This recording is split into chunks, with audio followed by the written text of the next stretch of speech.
I'm going to show you how I fire Salado pottery. This is one that happened right after Christmas 2017 in southeast Arizona. I'm just putting a little sand over the exposed coals here so that when I stack the fuel it doesn't pre-ignite the fire. You can see that my pottery and my cover sherds are already stacked over the hot coals of the primary fire, getting ready to stack the fuel and create the secondary fire. Now I'm going to take some of this grass and just place it over the stack of pottery here. What I'm doing is I'm using this to ignite the fire. So, like you might use lighter fluid for. It also creates a layer of ash that kind of hopefully smothers that pottery and keeps it less oxidized in the early stages of the fire.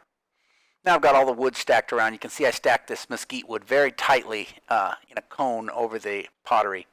And then I have this bark that I'm placing around the base. And the purpose of that is to kind of starve the fire for a little bit of oxygen in the early stages.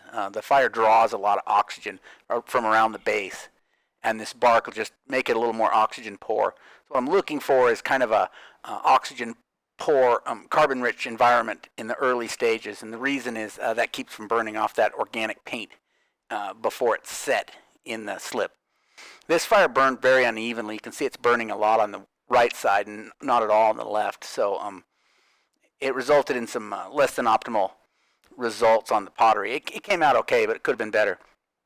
And that has to do with uneven firing. What we want is real even, all the way around, lit and burning evenly. I'm adding a little extra wood in places where the fire is burning away too quickly because I want the whole thing to burn down to coals at the same time all the way around. So if it starts burning too quickly in places, I will add fuel in those spots.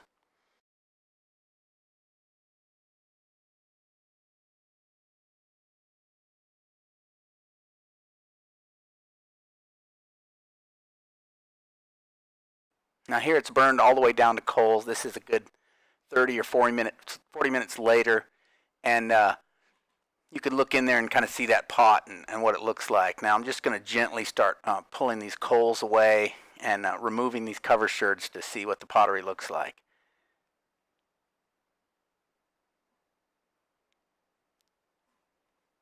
And we see that the pottery is fairly clear. That is, it's burned most of the carbon off the surface. If you under-oxidize, you'll get a lot of dark, kind of sooty-looking pottery. And this pottery looks real clean, which means we oxidize sufficiently. Now, we can also over-oxidize and burn off organic paint, which we did a little bit in this because I had too much oxygen in the early stages. It wasn't smothered sufficiently. It burned unevenly. So we're just taking a look at them. At this point, these pots are very hot, probably in the neighborhood of 700 degrees Celsius. Now, in a primitive situation, they probably would have just left these pots sit here until they were cool enough to handle and pull them out. Unfortunately, in modern situation, we have jobs to go to and stuff, so sometimes we kind of hurry it and push it along and pull these out hot just because we have places to be. So the painting areas you see here, the areas that are going to be red or brown, these will oxidize as they sit here and cool. So that iron oxidizes at a lower temperature. Also, the areas that are black are actually covered in white ash. So you're not really seeing the black paint at this point either. These are going to be black on white with red. Right now they're just brown, gray, and tan.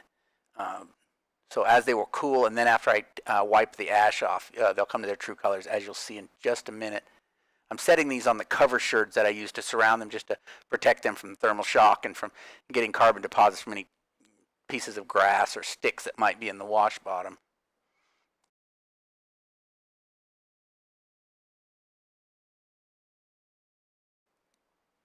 And here's the final pieces. Looks good. Thanks for watching.